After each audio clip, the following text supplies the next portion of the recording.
बोलो वृंदावन बिहारी लाल की जय। सब भक्तों की जय। तो एक जिज्ञासु का सवाल है, भगवान की भक्ति भजन करने से क्या प्रारब्ध कर्म नष्ट हो जाते हैं? अगर मैं हम भगवान में लग रहे हैं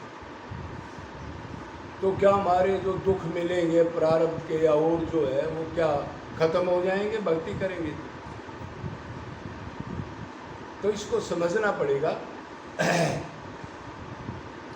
संचित कर्म तो आप जानते ही हो, अनंत जन्मों के अनंत कर्म जो आज से अब से पहले जो बोल लिया, सोच लिया, क्रिया कर ली। जो भगवान तो सोचने की नोट करते हैं ना, मन में जो चीज़ आई उसी की नोट कर लेते हैं। ये और अनंत जन्मों के पेंडिंग कर्म वो संचित है।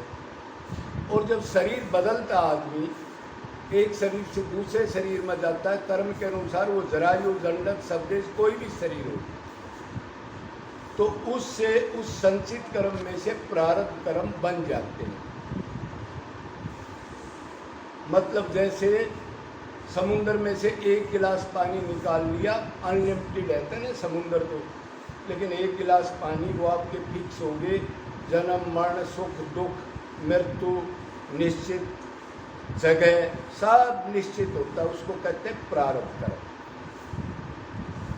तो अगर हम भक्ति भगवान की करें, भगवान में भजन लगाएं, मतलब मन लगाएं, उससे संबंध बना के, अब मैं आत्मा और वो मेरा संबंधी है, इधर से तो स्टार्ट होगी भक्ति। तो उसका सवाल है, क्या हमारे अंदर जो दुख आएंगे क्या वो फिर कष्ट खत्म हो जाएंगे? जो पिछले प्रारब्ध के दुख फिक्स हुए हैं क्या वो नष्ट हो जाएंगे? क्या हमारे को कोई दुख नहीं मिलेगा? तो ये तो हो ही नहीं सकता। भगवान ने कहा कि भाई जैसा कर्म करेगा इंसान वैसे फल देगा भगवान। तो इस आधार से अगर आप भक्ति करोगे, अब मेरे में कोई दुख ना आए, कोई मरे नहीं, मेरा एक्सीडेंट ना हो, लड़का लोफर ना हो, और कोई मेरा धन नष्ट ना हो, तो ये तो भक्ति है ही नहीं। ये सोच के करोगे तो इसका तो कोई बेस है ही नहीं। प्रारब्ध का कर्म जो फिक्स हो चुका, वो तो भगत को हो, योगी हो, जोगी हो, भोगी हो, भगत हो, सबको उससे गुजरना पड़ेगा। अब बहुत से भक्ति कर रहे हैं ना, इधर भी आते हैं कई बहन भाई, वो लड्डू गोपाल को भी रखते हैं। तो वो कभी कोई चर्चा होती तो वो कहते हैं, महाराज जी हम तो जो सोचते हैं वही काम हो जाता है।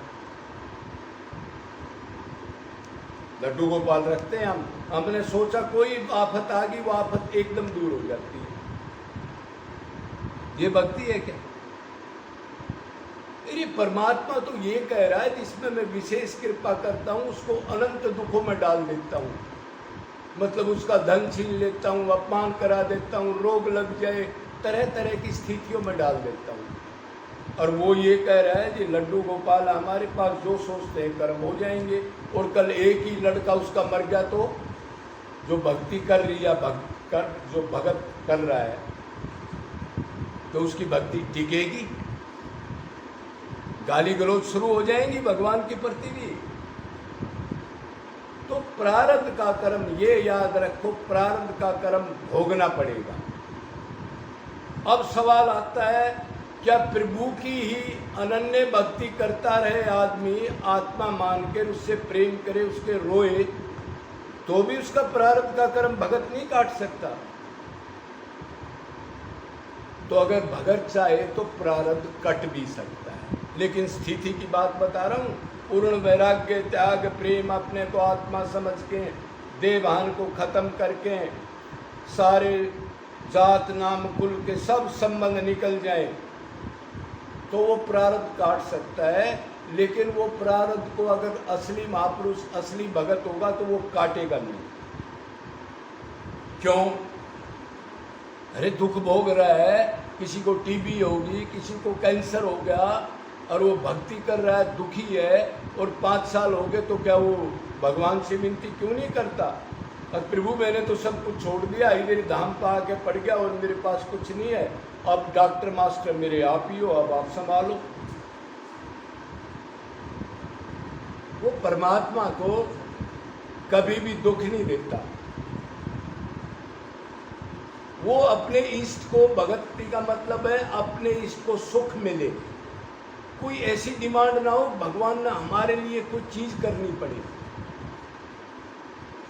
वो तो आर्त भक्ति में होता है, जैसे द्रौपदी थी, वो कष्ट सहन नहीं हुआ तो परमात्मा बचाओ। लेकिन ऊंचे लेवल का जो जिज्ञासु ज्ञानी प्रेमी हो जाता है, उसमें ये चीजें नहीं रहती। अगर उसको असली तत्व ज्ञान मिला है, ठीक निष्कपट भाव से जिसने भक्ति की है और गुरु अच्छा है, उसने सारी चीज बता रखी है, तो भगत उस लेवल पर चाहे तो भगवान को प्रारब्ध काटना पड़ेगा। क्यों?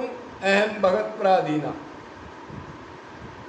लेकिन भगत ऐसी क्रिया कभी भी नहीं करता अपने इष्ट के प्रति। अब मैं सड़े हुए शरीर को और वो मेरे लिए आए, राधा को छोड़ के आए या अपने आनंद को छोड़ के मेरा काम करें, उसमें ये भावना नहीं होती कभी।